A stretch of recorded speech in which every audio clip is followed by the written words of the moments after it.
Boa quarta, turma. Voltamos nossa aula de Ciências da Natureza, aqui no EJA. E hoje, como chega a nossa quarta aula, nós fazemos a correção das atividades passadas. Então a gente teve atividade de Química, Biologia e Física. Reforço a importância de vocês estarem fazendo essas atividades, porque valem nota e frequência.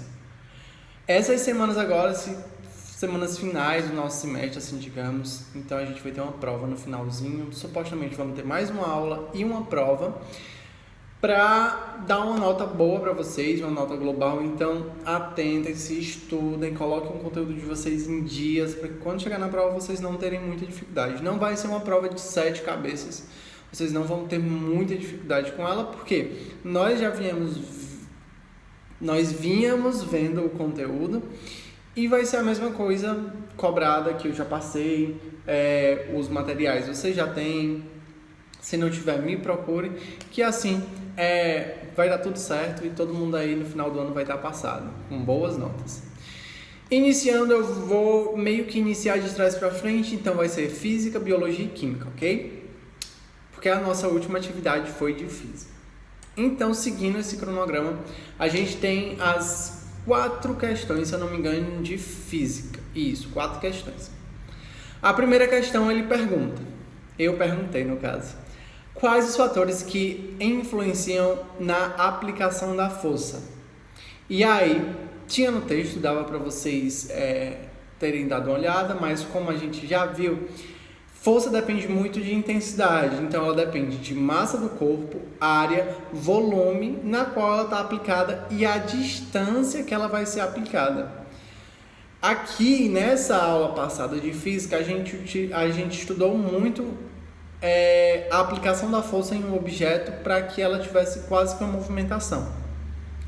Então, nessas questões vocês tinham que falar que, nesse caso, o que influencia na aplicação da força? A intensidade, a massa do corpo, a área e o volume.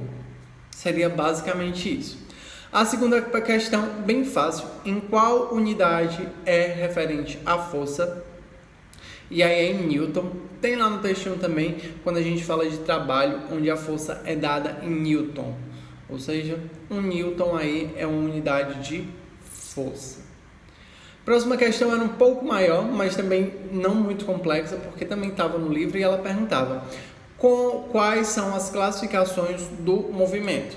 E aí a gente tem a classificação de retilíneo, quando ele é em linha reta, a gente tem a classificação em curvilíneo, quando a trajetória, por exemplo, a trajetória do Sol e da Terra é em meio a uma curva, uma roda gigante também é curvilíneo. A gente tem em relação à velocidade, uniforme, quando não tem variação, e variado quando a gente tem uma aceleração. Então, seriam essas 4 classificações em relação ao movimento, ok? Terceira questão. Quarta e última, a mais fácil de todas, pois já estava lá. Ele pergunta, qual a fórmula para medir o movimento retilíneo uniforme? MRU. Aí vocês aplicam a fórmula ΔS é igual a V vezes ΔT. Professor, o que é isso? Variação de espaço igual velocidade vezes intervalo de tempo. Professor, ainda não entendi. Variação de espaço, por exemplo, da sua casa à padaria, essa é a variação de espaço. Velocidade é a velocidade que você caminha e a variação de tempo. Se eu sair da minha casa 1h da tarde e cheguei na padaria 1h10. Então isso é variação de tempo, ok? Todas as questões muito fáceis, estavam no conteúdo de vocês conseguiram ver aí comigo. Bora passar para o próximo, hoje vai ser bem rápido a aula. A próxima é a atividade de Biologia, então a gente estudou o último dos reinos, que foi o reino Fungi, ainda falta o reino vegetal e o reino animal, então a gente vai deixar para as próximas aulas, porém as perguntas eram sobre o reino Fungi. E o primeiro, o que compõe o reino Fungi? Muito fácil. Teve gente que botou os fungos, estava corretíssimo, não tinha muito o que falar, mas teve outras pessoas que complementaram, então a resposta que seria ainda melhor seria os fungos, organismos heterotróficos, multi ou unicelulares, que são quem compõe esse reino. Segunda questão, quais as principais características dos fungos? Essa também a maioria acertou, os fungos são organismos heterotróficos, e eucariontes, que podem ser unicelulares ou pluricelulares. Próxima questão, como os fungos se alimentam? Na verdade, eu já falei delas nas duas outras, mas eles são heterotróficos, ou seja, eles não têm capacidade de produzir o seu próprio alimento. Então, esses seres vivos, eles liberam enzimas sobre o alimento e depois absorvem os nutrientes que necessitam. Eles digerem, assim, o alimento ali que eles estão. Pode ser a casca de uma árvore, pode ser restos de comida e alimento, assim eles vão se alimentando. Quais as principais classes dos fungos? E aí também estava facinho, são os quitricídeos, os zigomycetos, os glomerulomicetos, os ascomicetos e os basidiomicetos. São essas classificações dos fungos. E a última questão, ele perguntava: fungos podem causar doenças aos seres humanos? E aí, essa pergunta também fácil, assim, os fungos podem causar problemas? Se sim, quais? E aí eu meio que já respondi, aí li a questão errada, mas sim, os fungos podem causar doenças nos seres humanos, onde uma delas é a candidíase, o pé de atleta, a unimicose, que são infecções que afetam as unhas, a pticeríase e outras como a pneumonia. O tratamento dessas doenças é tida de forma medicamentosa e essas doenças elas podem ser causadas não só nos seres humanos, mas também como nos próprios animais. Ou seja, os fungos sim podem causar problemas e essas são como doenças ao ser humano e aos animais, ok? Foi bem rápida também, porque eram questões simples, as questões de biologia. Eram questões que estavam muito no nosso texto, lá no texto de estudo. Quem fez o estudo, quem assistiu o vídeo também estava no vídeo. Próximas questões são referentes à química. E aí eu fiz 6 questões, mas também não eram questões muito grandes, assim, digamos. Vamos lá para a primeira. Quem criou e organizou a tabela periódica? E aí, como tem lá no textinho, foi Mendeleev, tem até uma homenagem para ele, que é o Mendeleevium, que é um dos elementos que constituem a tabela periódica. Ele pegou tudo, colocou na organização que a gente acompanha até hoje da tabela periódica. Segunda questão, quantos elementos existem hoje na tabela periódica? Assim, existem 118 elementos na tabela periódica. Porém, existem estudos para desenvolvimento de mais elementos, assim, para serem colocados na tabela.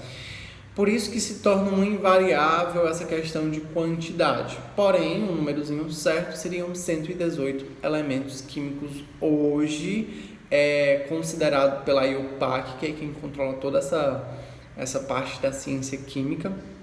Então, considerado e publicado, existem 118 elementos químicos. Terceira, quais são os principais grupos? E aí a gente tem o grupo dos metais alcalinos, que é o primeiro grupo, os metais alcalinos terrosos, que é o segundo grupo, os metais de transição. Aí depois a gente tem a família do boro, do carbono, do nitrogênio, do oxigênio, que também são conhecidos como calcogênio, do flúor, que são os halogênios, e a família dos gases nobres. Então, vocês precisavam colocar isso em referente a quais os principais grupos da tabela periódica. São esses. Quarta questão, o que são grupos e períodos? Os grupos, pessoais, são as famílias, as distinções ali que a gente já falou na questão anterior, família dos gases nobres, metais alcalinos terrosos. São esses grupos que são essas colunas. As colunas são tidas como os grupos. Já os períodos são as linhas horizontais que são dadas de acordo basicamente aí com a camada em que cada um finaliza, ou seja, de acordo com a sua camada de valência. K, L, M, N, O, P, Q. Esses são os períodos, ok? Quinta questão, qual as classificações principais da tabela periódica? Existem classificações básicas. Tamanho do raio atômico. A gente também tem eletronegatividade, força iônica, que também é conhecida como energia iônica. A gente tem outros aspectos, como ponto de fusão e ebulição. Afinidade eletrônica, que também é considerado aí, é igualzinho à eletronegatividade. E também temos forças intermoleculares aí no caso de conexão entre os átomos. São as principais classificações da tabela periódica, que são aquelas maiores que a gente pode ver de cima para baixo, baixo para cima, que a gente acompanhou na aula de Química. Eram essas as classificações que eu queria que vocês pontuassem, ok? Por último, e não menos importante, em quais famílias estão os elementos nitrogênio e oxigênio? E aí vocês tinham que ir na tabela periódica, dar uma olhada de onde é que eles estavam. Teve gente que eu gostei muito da resposta, por exemplo, teve gente que colocou o número das famílias, por exemplo, família 6A está o nitrogênio, família 7A família 5A está o nitrogênio, família 6A está o oxigênio. Tá correto, era dessa forma também que podia colocar.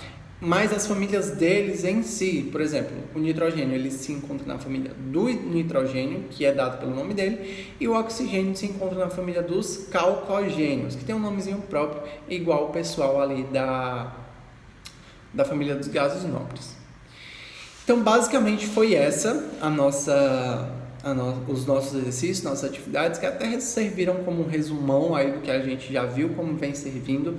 Aproveitem o dia de hoje para vocês me procurarem. Quem precisar atualizar as atividades, tudo mais, para ficar certinho, me procurem. Quem já está tudo ok, corrijam os deveres de vocês. A atividade de hoje é liberada.